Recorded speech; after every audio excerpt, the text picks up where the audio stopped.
Si les milieux financiers fascinent autant, c'est parce qu'ils sont les terrains de jeu de sociétés très variés. Que l'on parle de ressources, de services, de matières premières, les enjeux ne sont pas les mêmes et s'appréhendent différemment. Le numérique du XXIe siècle ne fait que confirmer cette idée. Le streaming trading, par exemple, est l'un des aspects de la bourse qui a attiré tous les regards l'année passée. 2020 a sans aucun doute été l'année avec un grand A du streaming en bourse. Alors que la finance internationale a souffert de chutes de cours vertigineuses à cause de la pandémie de Covid-19, le streaming en a profité. Nous parlons là des plateformes SVOD pour vidéos à la demande par abonnement. En effet, les services de streaming vidéo ont globalement profité du confinement des populations, ainsi que de la fermeture des salles de cinéma pendant une grande partie de l'année pour asseoir leur suprématie et marquer leur expansion. Plusieurs grands sites américains terminent donc 2020 en beauté. Mais qui s'en est le mieux sorti en bourse? Sur qui fallait-il miser? Nous vous dressons le bilan. C'est parti. Le premier site dont nous allons parler est devenu incontournable depuis plusieurs années déjà. La pandémie n'a fait qu'asseoir sa suprématie. Netflix, le grand gagnant.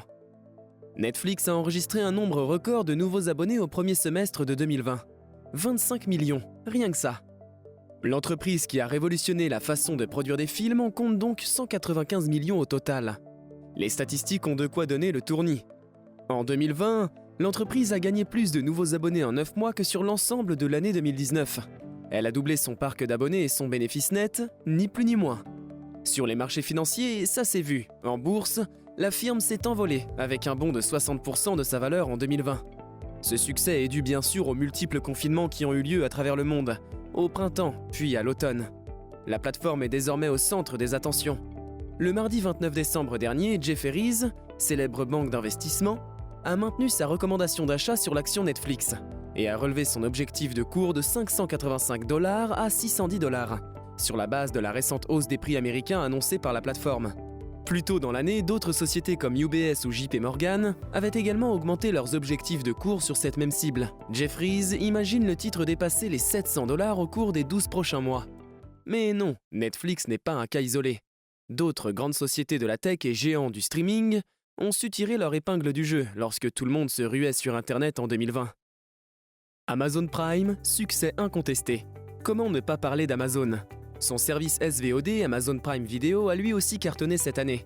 Lancé en octobre 2019, ce service de streaming porté par diverses exclusivités a fait les beaux jours de l'entreprise de Jeff Bezos. L'action Amazon, par exemple, a gagné 70% en 2020 avec des pics évidemment autour du mois d'avril. Peu de temps avant le Black Friday, Frédéric Duval, directeur général d'Amazon France, a affirmé que sa société, depuis le début du reconfinement, affichait entre 40 et 50% de chiffre d'affaires en plus sur un an. La performance est moins impressionnante que celle de Netflix, car Prime Video n'est qu'une branche parmi d'autres, de l'arbre colossal qu'est Amazon.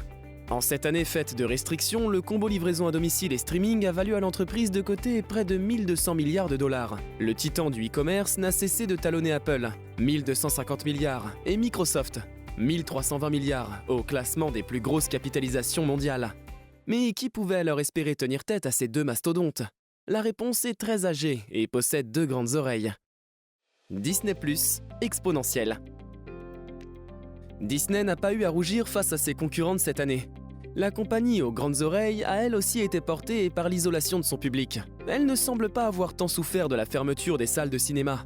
Son service de streaming, Disney+, a engrangé au 2 décembre 86,8 millions d'abonnés, en à peine 8 mois. Mais c'est bien à la toute fin de 2020 que tout s'est accéléré, notamment lors de l'Investor Day qui a eu lieu dans la nuit du 10 au 11 décembre. C'est l'événement annuel dans lequel le géant américain dévoile son programme cinématographique pour la décennie à venir. Plusieurs gros films et séries, beaucoup de Star Wars et Marvel, le retour des classiques de l'animation ou encore l'amélioration du service Disney+. Voilà une petite poignée des annonces qui ont été réalisées cette nuit-là. Des annonces alléchantes qui ont chamboulé le cours des actions de l'industrie. En effet, l'action en bourse de Disney a explosé. La valeur de l'action en une nuit seulement a augmenté de plus de 13%, pour atteindre un pic à 177,66 $ l'action, avant de redescendre très légèrement. Rien ne semble pouvoir se mettre en travers de la route du studio mastodonte. Lors de la présentation, le groupe a déclaré que ses services de streaming avaient récemment dépassé la barre des 137 millions d'abonnements payants au niveau mondial, comptant Disney+, Hulu et ESPN+. Disney prévoit d'atteindre un total de 300 millions d'abonnements d'ici 2024. 3 pôles, 3 titans vont bientôt se faire la guerre. Mais sans compter cette gigantesque bataille boursière à distance qui a tout l'air d'un blockbuster, 2020 a aussi apporté son lot de situations étonnantes. Roku, un envol de 3400%. Ce nom ne vous dit rien? C'est normal. Roku est très peu connu en Europe, mais c'est pourtant un géant du streaming plébiscité par les Américains. À ses débuts, ce groupe vendait uniquement des box de diffusion en streaming vidéo, dont Netflix se resservira dès 2008. Aujourd'hui, son interface est la plus prisée aux États-Unis pour la consommation en SVOD. Même si cela n'est pas propre à l'année 2020, le chiffre est vertigineux et symbolique. 3400%. C'est l'envol de la valorisation de Roku depuis son introduction à Wall Street en septembre 2017. Et en un peu plus de 3 ans, la capitalisation boursière de ce pionnier de la vidéo par abonnement est passée de 1,3 milliard à près de 45 milliards de dollars.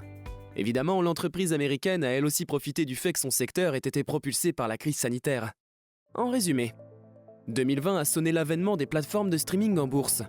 3 grandes firmes dominent le marché et sont prêtes à se disputer les moindres miettes. Alors que 2021 s'annonce tout autant compliqué d'un point de vue sanitaire, les besoins de divertissement des gens se font toujours plus grands. D'autres records pourraient vite tomber. Vous avez aimé cette vidéo? N'hésitez pas à mettre un pouce bleu. Vous souhaitez en savoir plus sur l'investissement sur les marchés financiers? Nous vous avons préparé une formation gratuite qui est disponible en haut à droite de la vidéo et dans la description. À bientôt pour une prochaine vidéo.